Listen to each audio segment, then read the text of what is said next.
नमस्कार शेतकरी मित्रांनो, स्वागत आहे तुमचं आपल्या कृषी बाजार भाव या यूट्यूब चॅनलवर। आज आपण सोयाबीन बाजारभाव लाईव्ह या व्हिडिओच्या माध्यमातून बघणार आहोत। तत्पूर्वी आपण चॅनलवर नवीन असाल व दररोजचे बाजारभाव अपडेट आपल्याला हवे असतील तर या चॅनलला सबस्क्राईब करा आणि या व्हिडिओला नक्की लाईक करा। चला तर व्हिडिओला सुरुवात करूया। कृषी उत्पन्न बाजार समिती आहे अहिल्यानगर, आवकाली 120 क्विंटल, किमान दर आहे 4800, कमाल दर आहे 5300, सर्वसाधारण दर आहे 5050 रुपये। यापुढील कृषी उत्पन्न बाजार समिती आहे कारंजा, जिल्हा वाशिम, आवकाली 3500 क्विंटल, किमान दर आहे 4975, कमाल दर आहे 5415, सर्वसाधारण दर आहे 5100 रुपये।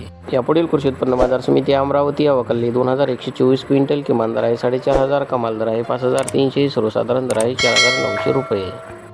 यापुढील कृषी उत्पन्न बाजार समिती हिंगोली, आवकाली 1000 क्विंटल, किमान दर आहे 5000, कमाल दर आहे 5400, सर्वसाधारण दर आहे 5200 रुपये।